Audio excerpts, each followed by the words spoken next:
Hi dears, അസ്സലാമു അലൈക്കും. Welcome to Rinu's family life. അപ്പോൾ ഇന്ന് ഞാൻ വന്നിട്ടുള്ളത് സേമിയ വെച്ചിട്ടുണ്ടാക്കാൻ പറ്റുന്ന നല്ലൊരു സ്വീറ്റ് ആയിട്ടുള്ള റെസിപ്പി ആയിട്ടാണ് കേട്ടോ. അപ്പോൾ ഇത് ഉണ്ടാക്കാൻ അധിക സമയമൊന്നും വേണ്ട, പെട്ടെന്ന് തന്നെ ഉണ്ടാക്കുക. അതേപോലെ നല്ല ടേസ്റ്റുമാണ് കേട്ടോ ഇത്. അപ്പോൾ ഇതെങ്ങനെ ഉണ്ടാക്കണമെന്ന് നോക്കിയാലോ. ഇതിനായിട്ട് ഞാൻ അടുപ്പിലേക്ക് ഒരു കടായി എടുത്ത് വെച്ചിട്ടുണ്ട്. ഇത് ചൂടായി വരുമ്പോൾ ഇതിലേക്ക് 1 ടേബിൾ സ്പൂണ് നെയ്യാണ് ആക്കി കൊടുക്കുന്നത്. അപ്പോൾ ഇതിലേക്ക് കാഷ്യും കിസ്മിസും ചേർത്ത് കൊടുക്കണം കേട്ടോ. അതൊന്ന് റോസ്റ്റ് ചെയ്തിട്ട് എടുക്കണം. അപ്പോൾ കാഷ്യൂ ആണ് ഇപ്പോൾ ആദ്യം ചേർത്ത് കൊടുക്കുന്നത്. അതൊന്ന് റോസ്റ്റായ ശേഷം കിസ്മിസ് ചേർത്ത് കൊടുത്താൽ മതി. ലോ ഫ്ലെയിമിലിട്ടിട്ട് ഒന്ന് വറുത്തെടുത്താൽ മതി കേട്ടോ. അല്ലാന്നുണ്ടെങ്കിൽ പെട്ടെന്ന് അതിൻ്റെ കളറെല്ലാം ചേഞ്ചായിട്ട് ഒരു കരിഞ്ഞ ടേസ്റ്റ് വരാനുള്ള ചാൻസ് ഉണ്ട്. അപ്പോൾ ഒന്ന് ലോ ഫ്ലെയിമിലിട്ടിട്ട് വറുത്ത് കോരിയാൽ മതി. ഇനിയിപ്പം ആ സെയിം പാനിലേക്ക് തന്നെ ഞാൻ 1 കപ്പ് സേമിയ ചേർത്ത് കൊടുക്കുന്നുണ്ട് കേട്ടോ. അപ്പോൾ ഞാൻ 1 കപ്പ് സേമിയക്കുള്ള അളവിനാണ് കാണിക്കുന്നത്. നിങ്ങൾക്ക് കൂടുതലായിട്ട് ഉണ്ടാക്കണം എന്നുണ്ടെങ്കിൽ സേമിയൻ്റെ അളവ് കൂട്ടിയെടുത്താൽ മതി കേട്ടോ. അങ്ങനെയെങ്കിൽ ബാക്കിയുള്ള അളവും കൂടുതലെടുത്താൽ മതി.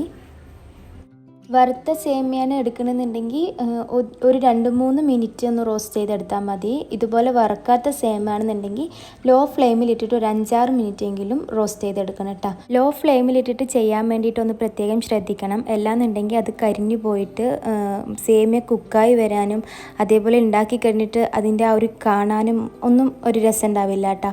അപ്പോൾ ലോ ഫ്ലെയിമിലിട്ടിട്ട് ഒരു 5-6 മിനിറ്റ് ഒന്ന് വറുത്തെടുത്താൽ മതി. സേമിയ ഇവിടെ വറുത്തെടുത്തിട്ടുണ്ട് കേട്ടോ. ഇതുപോലെ കളറൊന്നും ഓവർ ചേഞ്ച് ആവാണ്ട് ഇതുപോലെ വേണം കേട്ടോ ഒന്ന് വറുത്തെടുക്കാൻ വേണ്ടിയിട്ട്. അപ്പോൾ ഇനി ഫ്ലെയിം ഓഫ് ചെയ്ത് കൊടുക്കുക. ഇനി ഇതിലേക്ക് 1.5 കപ്പ് വെള്ളം ഒഴിച്ച് കൊടുക്കണം കേട്ടോ. അപ്പോൾ 1 കപ്പ് സേമിയക്ക് 1.5 കപ്പ് വെള്ളം പ്ലസ് 1.5 കപ്പ് പാലിട്ടാ, അങ്ങനെയാണ് ചേർത്ത് കൊടുത്തിട്ടുള്ളത്. ടോട്ടല് 3 കപ്പ് കേട്ടോ. അതായത് 1 കപ്പ് സേമിയക്ക് 3 കപ്പ് എന്നുള്ള രീതിക്ക് ചേർത്ത് കൊടുക്കുക. ഇനിയിപ്പോൾ ഇത് നല്ലോണം ചൂടായി വരണം കേട്ടോ. പാല് നല്ല ചൂടായി വന്നിട്ടുണ്ട് ഇവിടെ. ഇതിലേക്ക് നമ്മൾ നേരത്തെ വറുത്ത് മാറ്റി വെച്ചിട്ടുള്ള സേമിയ ചേർത്ത് കൊടുക്കുക.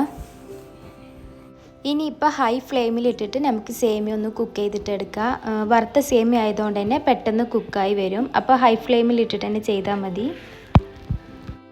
കൂടെ തന്നെ ഇതിലേക്ക് ഒരു നുള്ളു ഉപ്പും കൂടിയും ചേർത്ത് കൊടുക്കുക കേട്ടോ. ഉപ്പ് ഓവർ ആവണ്ട, മധുരം ഒന്ന് ബാലൻസ് ചെയ്യാൻ വേണ്ടിയിട്ടുള്ളത് മാത്രം ചേർത്ത് കൊടുത്താൽ മതി.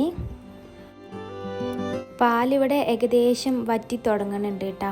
ഈ ഒരു സമയത്ത് ഇതിലേക്ക് പഞ്ചസാര ചേർത്ത് കൊടുക്കണ്ട. അങ്ങനെയെങ്കിൽ ഈ സേമിയ ശരിക്ക് കുക്കായി വരില്ല. ഇത് പാല് നല്ലോണം വറ്റണം കേട്ടോ. എന്നിട്ടാണ് ഇതിലേക്ക് പഞ്ചസാര ചേർത്ത് കൊടുക്കേണ്ടത്. അപ്പോൾ ഇതാ പാലൊക്കെ നല്ലോണം വറ്റി വന്നിട്ടുണ്ട് കേട്ടോ. ഇനി ഈ ഒരു സമയം ഇതിലേക്ക് കുറച്ച് മഞ്ഞൾപ്പൊടിയാണ് കേട്ടോ ചേർത്ത് കൊടുക്കുന്നത്. ഫുഡ് കളർ വേണമെങ്കിൽ ചേർത്ത് കൊടുക്കുക, പക്ഷെ അത് നല്ലതല്ലല്ലോ.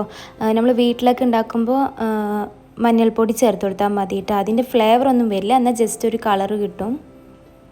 എന്നിട്ട് ഇതൊന്ന് നല്ലോണം മിക്സ് ചെയ്ത് കൊടുക്കുക. ഇനി ഇതിലേക്ക് പഞ്ചസാര ഈ ഒരു സമയത്ത് ചേർത്ത് കൊടുക്കുക കേട്ടോ. 1/2 കപ്പ് പഞ്ചസാര ചേർത്ത് കൊടുത്തിട്ടുണ്ട്. 1/2 കപ്പ് പഞ്ചസാര എന്ന് പറയുമ്പോൾ മധുരം കറക്റ്റായിട്ടുണ്ടാവും കേട്ടോ. ഇനി കുറച്ചധികം മധുരം വേണമെന്നുണ്ടെങ്കിൽ എക്സ്ട്രാ ഒരു 2 ടേബിൾ സ്പൂണും കൂടി ചേർത്ത് കൊടുത്താൽ മതി. പക്ഷെ അതിൻ്റെ ആവശ്യം വരില്ല, ഇതന്നെ അത്യാവശ്യം നല്ല മധുരം ഉണ്ടാവും. പഞ്ചസാര ചേർത്തി കഴിഞ്ഞാൽ ഇതൊന്ന് ലൂസായി വരും കേട്ടോ.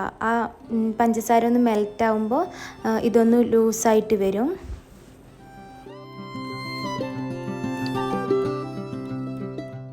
ലാസ്റ്റായിട്ട് ഇതിലേക്ക് ഏലക്കായ് പൊടിച്ചതാണ് കേട്ടോ ചേർത്ത് കൊടുക്കുന്നത്. ഇത് ഏലക്കായും പഞ്ചസാരയും കൂടി ചേർത്ത് പൊടിച്ചതുകൊണ്ടാണ് കേട്ടോ ഈ കളറിൽ ഇരിക്കുന്നത്. ഇതും കൂടി ചേർത്തിട്ട് ഒന്ന് നല്ലോണം മിക്സ് ചെയ്തിട്ട് എടുക്കുക. അപ്പോൾ ഇതാ റെഡിയായി വന്നിട്ടുണ്ട്. ഇനിയും ഫ്ലെയിം ഒന്ന് ഓഫ് ചെയ്ത് കൊടുക്കുക കേട്ടോ. ഫ്ലെയിം ഓഫ് ചെയ്ത് കൊടുത്ത ശേഷം അപ്പം തന്നെ ആ ചൂടിൽ ഇതിലേക്ക് 2 സ്പൂണ് നെയ്യാക്കി കൊടുക്കുന്നുണ്ട് കേട്ടോ. ഇങ്ങനെ ആകുമ്പോൾ നെയ്യിൻ്റെ ടേസ്റ്റും ഫ്ലേവറും ഒക്കെ നല്ലോണം ഉണ്ടാവും കേട്ടോ.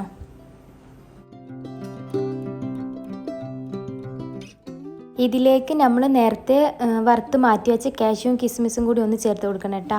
അതും കൂടിയും ചേർത്ത് ഒന്ന് മിക്സ് ചെയ്തിട്ട് ആ ചൂടിൽ തന്നെ നമുക്കിത് വേറൊരു പാത്രത്തിലേക്ക് മാറ്റണം. നമ്മൾ ഏത് പാത്രത്തിലാണോ സെറ്റ് ചെയ്യാൻ ഉദ്ദേശിക്കുന്നത് ആ പാത്രത്തിലേക്ക് ചൂട്ടൊടുക്കെ തന്നെ മാറ്റണം കേട്ടോ. ഞാനിവിടെ സ്റ്റീലിൻ്റെ ഒരു പാത്രത്തിലാണ് കേട്ടോ ഇത് ആക്കുന്നത്. അപ്പോൾ ഇതിലേക്ക് നെയ്യ് സ്പ്രെഡ് ചെയ്ത് കൊടുക്കണം കേട്ടോ. ഇനിയിപ്പോൾ നമ്മൾ ഉണ്ടാക്കി വെച്ചിട്ടുള്ള സേമിയൻ്റെ ഇത് പാത്രത്തിലേക്ക് ആക്കിയിട്ട് ഒന്ന് ലെവൽ ചെയ്ത് കൊടുക്കുക കേട്ടോ. സ്പൂൺ വെച്ചിട്ടോ അല്ലെങ്കിൽ സ്പാച്ചുല വെച്ചിട്ടോ ഒന്ന് ജസ്റ്റ് ഒന്ന് ലെവൽ ചെയ്ത് കൊടുക്കുക. ഇനിയിപ്പം ഇതിൻ്റെ മുകളിലുള്ള ഡെക്കറേഷനൊക്കെ എങ്ങനെ വേണമെന്ന് അത് നമ്മുടെ ഇഷ്ടം പോലെ ചെയ്യാം കേട്ടോ. ഞാനിപ്പോൾ ഇവിടെ കാര്യമായിട്ട് ഡെക്കറേഷനൊന്നും ചെയ്യുന്നില്ല. ജസ്റ്റ് കാഷ്യൂ ഒന്ന് ജസ്റ്റ് ഒന്ന് പൊടിച്ചെടുത്തിട്ട് ഇതിൻ്റെ മുകളിലേക്ക് ഇട്ട് കൊടുക്കുന്നുണ്ട് കേട്ടോ. ഡെക്കറേഷനൊക്കെ നമുക്ക് ഇഷ്ടം പോലെ ചെയ്തെടുക്കാം.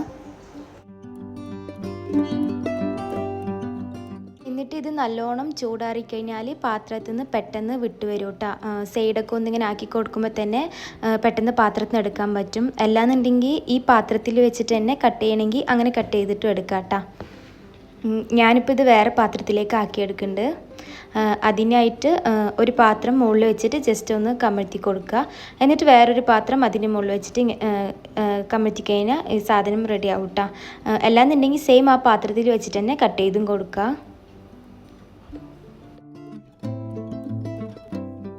അപ്പോൾ ഇത് ഇതുവരെ ട്രൈ ചെയ്തിട്ടില്ലെങ്കിൽ എന്തായാലും ഒന്ന് ട്രൈ ചെയ്ത് നോക്കണം കേട്ടോ. അത്രക്കും ടേസ്റ്റാണ്. സേമിയ പായസം ഇഷ്ടമുള്ളവരൊക്കെ എന്തായാലും ഇതൊന്ന് ട്രൈ ചെയ്യണം കേട്ടോ. അതേപോലെ തന്നെ പുഡിങ് ഇഷ്ടമുള്ളവർ, പുഡിങ് ലവേഴ്സൊക്കെ മസ്റ്റ് ട്രൈ ആയിട്ടാണ്. ഇനി നമുക്കിത് ഇങ്ങനെ വേണമെങ്കിൽ ഇങ്ങനെയും സെർവ് ചെയ്യാം. അല്ലാന്നുണ്ടെങ്കിൽ കട്ട് ചെയ്തിട്ട് കുഞ്ഞു പീസാക്കിയിട്ട് അങ്ങനെ വേണമെങ്കിൽ അങ്ങനെയും ആക്കാം കേട്ടോ. അപ്പോൾ ഇന്നത്തെ വീഡിയോ ഇത്രയേ ഉള്ളൂ. ഇഷ്ടമായിക്കുകയാണെങ്കിൽ ലൈക്ക് ചെയ്യാനും ഷെയർ ചെയ്യാനും സബ്സ്ക്രൈബ് ചെയ്യാനും മറക്കല്ലേ. ഇൻഷാ അല്ലാഹ് നെക്സ്റ്റ് നല്ലൊരു വീഡിയോ ആയിട്ട് വീണ്ടും കാണാം. Thank you. ബൈ.